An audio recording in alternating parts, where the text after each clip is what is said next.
ഇനി കണ്ണൂരിലേക്ക് പോകാം. കണ്ണൂർ പാറാട് വടിവാളുമായി ആക്രമണം നടത്തിയ 5 CPM പ്രവർത്തകർ കൂടി പിടിയിൽ. മൈസൂരിൽ ഒളിവിൽ കഴിഞ്ഞ പ്രതികളാണ് പിടിയിലായത്. ഇതോടെ കേസിൽ പിടിയിലായവരുടെ എണ്ണം 12 ആയിരിക്കുന്നു. തെരഞ്ഞെടുപ്പ് ഫലപ്രഖ്യാപനത്തിന് പിന്നാലെയായിരുന്നു പാറാട് CPM പ്രവർത്തകരുടെ നേതൃത്വത്തിൽ സംഘർഷമുണ്ടായത്. വിവരങ്ങളുമായി മിഥുൻ പിള്ള ചേരുന്നു.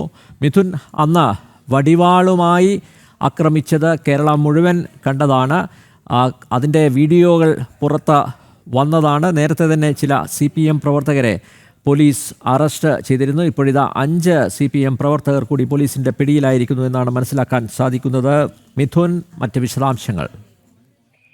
അനിൽ നമ്പ്യാർ, കണ്ണൂർ പാറാട് CPM പ്രവർത്തകർ വടിവാളുമായി ആക്രമണം നടത്തിയ സംഭവത്തിലാണ് 5 പേർ കൂടി പിടിയിലായിരിക്കുന്നത്. ഈ വടിവാൾ പിടിച്ച് നമുക്ക് ദൃശ്യത്തിൽ കാണാൻ വേണ്ടി സാധിക്കുന്ന ശരത്തടക്കമുള്ള CPM പ്രവർത്തകരാണ് പിടിയിലായത്. മൈസൂരിൽ ഒളിവിൽ കഴിയുന്ന സമയത്താണ് ഈ പ്രതികളെ പോലീസ് പിടികൂടിയത്.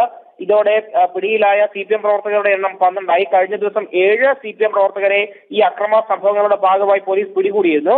മാത്രമല്ല 3 മുസ്ലിം ലീഗ് പ്രവർത്തകരും അറസ്റ്റിലായിട്ടുണ്ട്. കാരണം അക്രമ സംഭവങ്ങളുടെ തുടക്കം ഈ മുസ്ലിം ലീഗ് CPM പ്രവർത്തകർ പരസ്പരം ഏറ്റുമുട്ടിയതോടുകൂടിയാണ്. അതിനെ തുടർന്നാണ് ഈ അക്രമ സംഭവങ്ങളിലുള്ള 3 മുസ്ലിം ലീഗ് പ്രവർത്തകരാണ് ഇപ്പോൾ പിടിയിലായിട്ടുള്ളത്.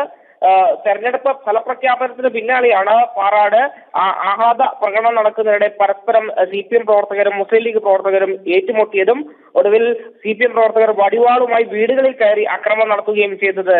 അനിൽ നമ്പ്യാർ. യെസ്, കണ്ണൂർ പാനൂർ പാറാട് വടിവാളുമായി ആക്രമണം നടത്തിയ സംഭവത്തിൽ 5 CPM പ്രവർത്തകർ കൂടി പോലീസിന്റെ പിടിയിൽ. മൈസൂരിൽ ഒളിവിൽ കഴിഞ്ഞ പ്രതികളാണ് പിടിയിലായത്. ഇതോടെ കേസിൽ പിടിയിലായവരുടെ എണ്ണം 12 ആയി. മിഥുൻ പിള്ളയാണ് കണ്ണൂരിൽ നിന്ന് വിശദമായ റിപ്പോർട്ട് നൽകിയത്.